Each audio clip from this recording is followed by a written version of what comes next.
желает стать успешным, ищет возможности, кто не желает, ищет отговорки. Мудрость, которую мы так часто повторяем, советуя что-то другим или упрекая самого себя в чем-то. Но многие ли сделали эти слова своим жизненным девизом, тем самым ключом к успеху? Сегодня у камина поговорим о том, как путь 1 000 000 километров начинается с маленького шага, и о том, почему время не любят, когда его тратят впустую. У нас в гостях человек, чье имя известно не только в России, не только в Европе, но и за океаном. Доктор экономических наук, профессор, директор Института экономики и менеджмента Пензенского государственного университета архитектуры и строительства Семен Давыдович Резник.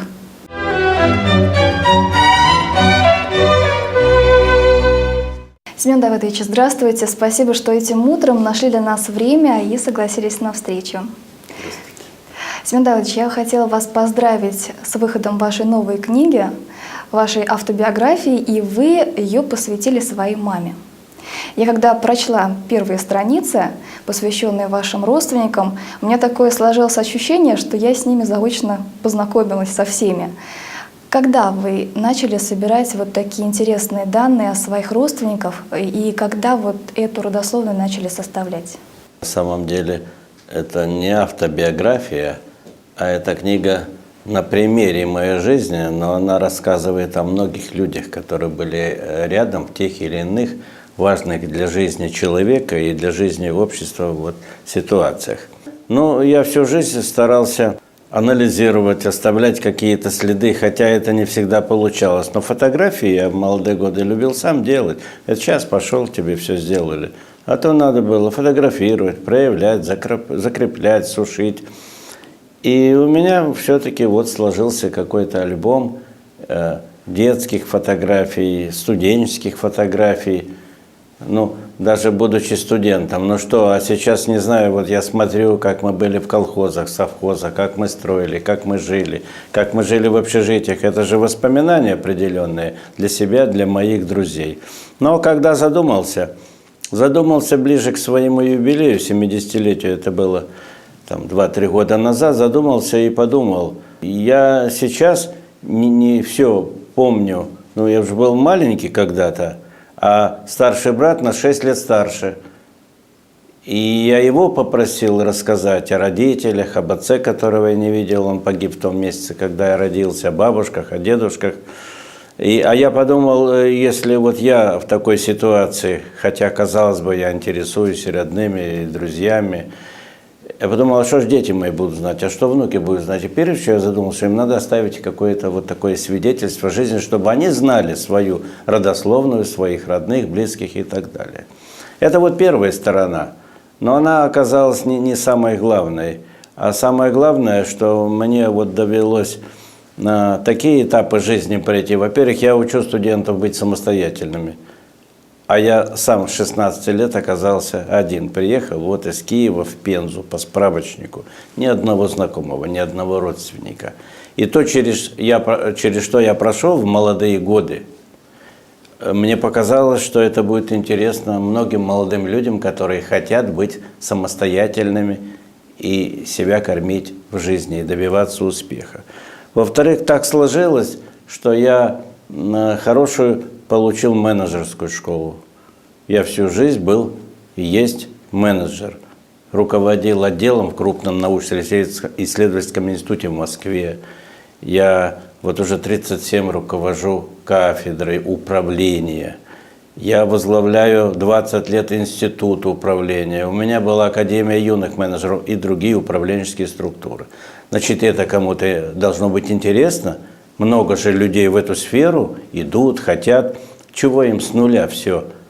Как с нуля? Мы же профессионально учим 4-5 лет менеджера. А если кого-то просто ставят руководителем, ему до всего нужно доходить самому, а это время, а это эффективность. Так же получилось с наукой, так же получилось с преподаванием. Все это очень важные, нужные стране сферы. И, наконец, обобщение всего этого, уроки какие-то жизни – что же, человек должен прожить 78 лет, чтобы эти уроки для себя? А почему ему с ним не поделиться этими уроками, а он к ним добавит свое понимание, свой жизненный опыт? Получилась такая формат автобиографической книги, но не только о себе, о людях, которые рядом были на многих этапах, о времени и событиях. Но все-таки главное, вот на ваш взгляд, что стало таким ключом к вашему успеху? Вы понимаете, это сейчас мы учим студентам, что если ты хочешь быть руководителем, а вы знаете, руководителями хотят быть все выпускники высших учебных заведений, а не только менеджеры. Никто же не мечтает стать рабочим и кому-то подносить кирпичи. Ну, а если так люди думают, они поучатся в институте, получат диплом, и все бросились им предлагать должность руководителя. Эту должность нужно заработать. Это нужно продемонстрировать, что ты что-то можешь. К сожалению, ЕГЭ, математика, физика, обществоведение совсем не свидетельствуют о каких-то способностях к управленческой деятельности или к предпринимательской деятельности. И я часто думал в свои молодые годы о том, что люди вот предполагают, что они будут. Но вот сначала ты на своем примере покажи, что ты можешь собой для начала руководить. Это сейчас мы учим, как планировать жизнь, как планировать карьеру. У нас ничего этого не было, никаких подспорьев. До всего этого приходилось доходить интуитивно, решая проблемы, с которыми сталкивался. Потом я это уже обобщал, превращал в какие-то книги, изучал наш родной, отечественный опыт, зарубежный опыт и так далее. Но вот так постепенно и мои молодые годы, просто быть студентом – это неплохо, но этого, я полагаю, мало, если ты рассчитываешь на хорошее, серьезное будущее. Будучи студентом, отдыхая, развлекаясь, алло, мы ищем таланты, студенческая весна, спорт, все это хорошо, но в голове-то надо всегда держать свое будущее, свою ответственность перед семьей, перед обществом. И я вспоминаю, что именно в студенческие годы я, занимаясь вполне прилично, при этом тянуло меня где-то себя проявить. Пришел в газету «Молодой Ленинец», потом «Пенинская правда». И уже на 5-м курсе я был членом Союза журналистов СССР. Тогда очень немногие профессиональные работники удоставились такой, я бы сказал, такой возможности. Меня очень увлек спорт. Но не как спорт, я что ж, не борец, не футболист, но организация спорта новая. Я создавал в Пензе совсем новый для России вид спорта – бадминтон. Выросли мы потом, все мои ребята, мои молодые ребята, с 6 класса ребят вырастил до мастеров спорта. Это была сборная команда Пензенской области по бадминтону. Сейчас это олимпийский вид спорта. Я был председателем Федерации бадминтона. Это все в студенческие годы. И, наконец, я возглавлял студенческую лекторскую группу, был лектором-международником. И вы знаете, все вот это и привело меня к менеджменту, потому что и говорить, и думать, и организовывать, и писать. Без этого руководителя хорошего не может быть. Но научиться надо сначала руководить собой, определить, что ты хочешь в жизни. Я хочу открыть свое дело, говорит мне студент или студентка. Скажем, на 3-4 курсе. Это очень здорово. Я говорю, а что ты уже открыл? Или открыла, где ты уже копейку заработала? А я нигде еще не заработала ничего. С чего ж ты откроешь собственное дело? А что ты умеешь? Вокруг чего ты хочешь, собственно? Вот так, разговаривая, работая, двигаемся в этом направлении с нашей молодежью. Понятно, что не все станут, но много есть возможностей. Можно быть генеральным директором, а можно быть начальником цеха, а можно быть руководителем смены, а можно быть и просто хорошим инженером или специалистом. Но делать то, что нужно обществу, и себе интересно и приятно. Вот в своей журналистской работе очень часто я встречаюсь с вашими бывшими студентами, выпускниками. Кто-то из них успешный бизнесмен, кто-то успешный управленец. И каждый из них говорит о том, что вы их научили жить. И вспоминаю сразу ваши многочисленные работы, это и монографии, учебники, учебник для студента, абитуриента, преподавателя, бизнесмена. То есть получается, что все те, кто приходит в ваш институт, они просто обязаны быть успешными. Вы их учите этому? Ну, я же не могу сказать, вот ты, вижу, более способна, а ты менее способна. Человек поступил, я ко всем стараюсь относиться как к потенциальным успешным людям. Ну, на самом деле это, конечно, не так. Если человек показывает свое желание, а я способствую тому, чтобы он мог себя проявить. У меня 47 значит, фирм студенческих, Академию юных менеджеров, мы выросли, вся моя команда там, мы заменили на Институт студенческих лидеров, и мы из нынешних студентов, которые, вообще говоря, очень отличаются от тех студентов, которые 20 лет назад поступали к нам, мы вынуждены, как обогащают уголь, так их доводить до какого-то понимания жизни, до жизненной устойчивости. А тут совсем не только оценки на занятиях. Это и дом, и быт, и культура поведения. Вот все вы говорите, я же воюю постоянно. Ну с кем? Ну, прежде всего, с самим собой. За время. За то, чтобы и дома было хорошо, и где я чувствую, что я часто не дорабатываю. За будущее своих студентов. Мне часто говорят, вот мы вас боимся. Это не только студенты говорят. Но студенты мне так не говорят, но где-то я же это вижу. Ну, у декана вообще побаиваются. Так, но мне это говорят и преподаватели, и заведующие кафедры, и ученые маститы, и боимся. Но чего меня студентам бояться, между нами говоря? Я никого не откусил, как этот боксер ухо откусил у своего соперника. Я никого ни разу в жизни не уволил с работы. И я ни одному студенту никогда не поставил двойки. Мне это не надо, вот эти критерии. Но я с ним воюю за что? За его культуру, за его порядочность, за его организованность, за его энергичность и целеустремленность, за то, чтобы он потом всю жизнь мог сам бороться за себя. Вот за это я и воюю. И общаясь с выпускниками, я и самое главное они, мы все видим, что иначе нельзя только улыбаться, только потакать чему-то. Человек это будет как домашняя кошечка или собачка. Выпусти ее сейчас в лес, она тут же и погибнет. Вот мы не можем допустить, чтобы студент на выходе был по готовности жить, а не только профессионально работать. Чтобы был таким, как он был, когда он ко мне поступает. Потому что семья его к самостоятельной жизни не готовит. Это в Англии в 16 лет отправляют из семьи. А у нас папы, мамы, корми, заботься. Бабушки, дедушки, корми, заботься. И самое главное, все мы вот часто так в России считаем, что если не мы, так кто же нашим детишкам поможет. Мне жена говорит часто, ну ты же папа, ну ты скажи, ну ты давай. Ну папа, так и мои дети участвовали во всех моих проектах. И это самое главное, не что я им скажу, а что я вместе с ними делаю. Ну так и со студентами я стараюсь быть. Хотя я их очень люблю, но это я же не говорю им каждый день, я тебя люблю. Я работаю с ними. Работа есть работа, и у них, и у меня.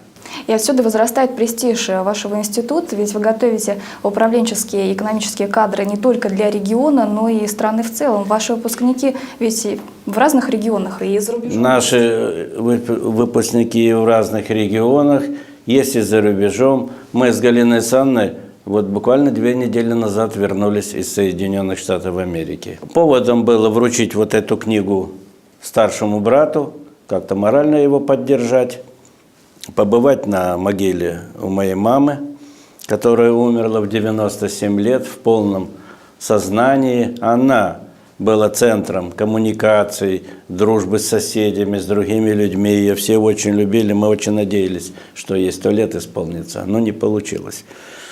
Но одной из задач моей поездки в Америку – встретиться с выпускниками.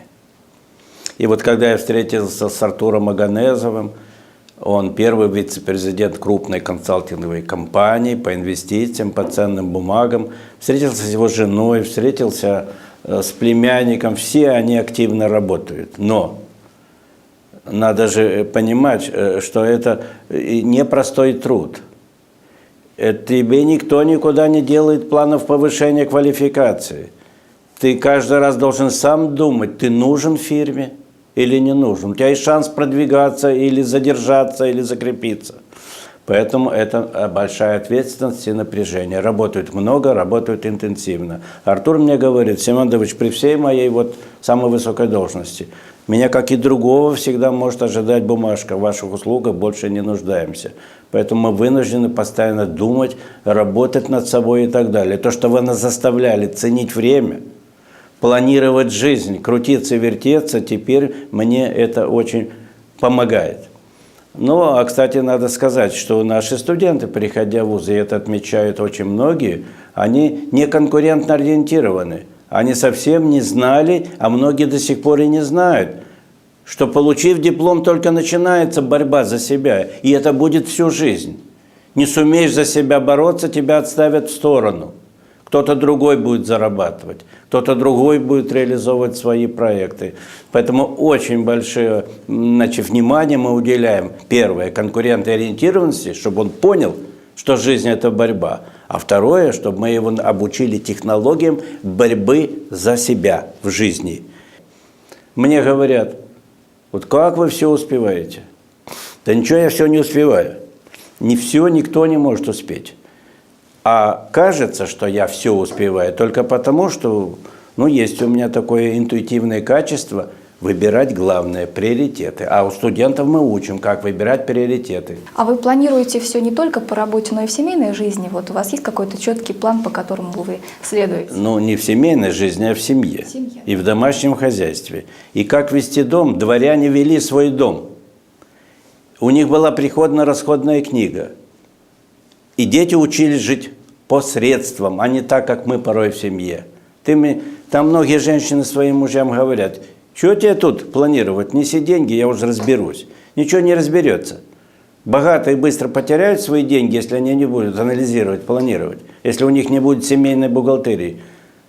А если при советской власти нищим ты мог не стать, и поэтому мог особенно о тебе государство заботилось, то теперь будешь нищий и не будешь заниматься собой, и грамотно использовать эти небольшие деньги, умрешь и все, с голоду. Вот это мы учим, у нас есть целый курс менеджмента в домашнем хозяйстве. Это так же серьезно, как мы обучаем менеджменту в строительстве, кто-то в промышленности, кто-то в агропромышленном комплексе и так далее. А какой вы вне университета, дома? Чем увлекаетесь, чем занимаетесь? Увлекаюсь чем? Галина Александровна часто ругает, если я сажусь за свой стол там и начинаю тем, чем я увлекаюсь, заниматься. Стараюсь это делать рано утром, до того, как семья. А вообще я очень люблю, вокруг меня всегда люди с утра до вечера. Понимаете, иногда надо побыть одному. Поэтому я люблю и иногда на рыбалке побыть, на природе побыть. Не всегда это удается. Я себе последние годы всегда планирую уменьшение деловой нагрузки. У меня есть план, он висит каждый год. Там такую нагрузку меньше, статей меньше, аспирантов меньше. А получается все больше и больше. У меня так получилось, что отдача для ученого, а вообще говоря, годы – это золотая осень. Так и на себе я вижу, что у меня отдача, результативность в предпенсионный период, в пенсионный сегодня получилась значительно выше, чем она была раньше. Это отдача от того, что накоплено, от того, что сделано. И меня это радует. У меня много друзей по жизни. Я имею в виду друзей по жизни, людей, которые тебя понимают, тех, с кем на каких-то этапах мы какие-то совместные проекты реализовывали, в науке, в преподавании, в менеджменте. Их очень много у меня за пределами Пензы, в нашем объединении вузов, где готовят менеджеров. Их около 500. Вы представляете, 500 заведующих кафедрами менеджмента. 500 деканов экономических факультетов. Это все близкие мне люди. Вы уже сказали о том, что вы планируете, уменьшение. Планирую. Да? И есть такая у вас программа есть. здоровья. У меня, я еще планирую не просто так уменьшение, но я планирую и увеличение мотивирующих для меня дел, если вдруг я не буду работать. Восстановил у себя столярный инструмент, слесарный инструмент, поправил дела с рыбацкими принадлежностями, хочется за грибами пойти. Не так это очень удается, понимаете. Но если вдруг придется быть дома, я готов к тому, чтобы... Представляете, какая нагрузка активному человеку, директору завода, и вдруг у него нет этого всего. Он один. Многие не выдерживают. Я думаю, что я морально к этому подготовился. Я все долги отдал моральные. Я побывал в Киеве у себя, в родительском доме когда-то, в своей школе, сегодня лучшая школа Киева, и сегодня лицей номер 100. Я побывал в местах воинской службы в Йошкар-Оле и Казани. Я встречался с мамой. Вроде и морально я готов к тому, чтобы как-то и виды деятельности своей изменить. А программа здоровья, больной менеджер никому не нужен. Я никому не желаю здоровья, оно с неба не упадет. Я говорю, занимайтесь своим здоровьем. Я занимаюсь. Я каждый день делаю зарядку, я каждый день имею водные процедуры, я каждый день что-то хожу по холодной воде. Это позволяет мне обходиться в основном без насморков и ОРЗ. Ну и настроение, и я тогда утром могу и поработать 2-3 часа, и что-то подумать, и что-то предложить, и что-то написать. Потому что на работе писать вам не дадут, там надо людьми заниматься. Вы в своей книге сказали, что если бы вас спросили, хотели бы что-то поменять в своей жизни, вы бы ответили отрицательно. А это так? И Я ничего не менял. Мне очень повезло по жизни, что мне удавалось делать то, что я люблю. А люблю я то, что кому-то потом будет нужно обществу. Мне очень повезло в жизни со своей женой Галиной Санной, которая взяла на себя очень много семейных забот. Мне повезло с моими детьми. Мне повезло, что многие проекты мы делали совместно всю жизнь, да и сегодня мы всегда вместе. Мне повезло с моими студентами, выпускниками. У меня замечательные профессиональные преподаватели, большинство из которых это мои же выпускники. в завершении нашей встречи совет телезрителям, как нужно правильно радоваться жизни. Мне пришлось 15 лет назад познакомиться с депрессией. Казалось бы, успех во всех делах. Это дело серьезное. И я понял, что надо самому заниматься своим здоровьем. Когда люди жалуются, что они не могут спать, заснуть, а без сна работоспособности не будет. Как они смогут заснуть, если они перед сном смотрят во всю политику, как стреляют, читают газеты там такого рода и так далее, или отвечают на вопросы, или встречаются с аспирантами. Я стараюсь, чтобы ко сну надо подготовиться, дальше радоваться жизни. Но у меня есть хорошие воспоминания, и я их вспоминаю. Так? Если я перед сном смотрю план своих дел на день, я отмечаю, как у меня, Александра говорит, галочки тебе надо поставить. Да, я ставлю галочки. И это я сделал, это сделал, это сделал. Это приносит удовлетворение. Мало того, я же не все могу сделать. План-то у меня напряженный. Но если я перенес это дело на завтра, то оно из головы перешло на бумагу. Я могу спокойно, нужное количество времени отдохнуть и с удовольствием приступить к следующему дню жизни, работы, семьи. А у вас анекдот есть в тему, вот как радоваться жизни? Потому что у вас, мне кажется, на каждый случай есть. Ну, радоваться жизни я так не могу по заказу анекдоты. Но вот вопрос о том, что со мной семья всю жизнь вместе, это для меня огромная поддержка всегда была и есть. Вот посадили как-то вора в законе, в тюрьму. Ко всем приходит проведать жена, дети, друзья, к нему никто не ходит. Вот его уже жалко стало, спрашивают, у тебя жена есть? Есть. Дети есть? Есть. Друзья есть? Есть. Чего же они к тебе не ходят? А что им ко мне, говорит, ходить? Они все тут со мной сидят. Ну, так, примерно у меня получилось удачно. Все со мной.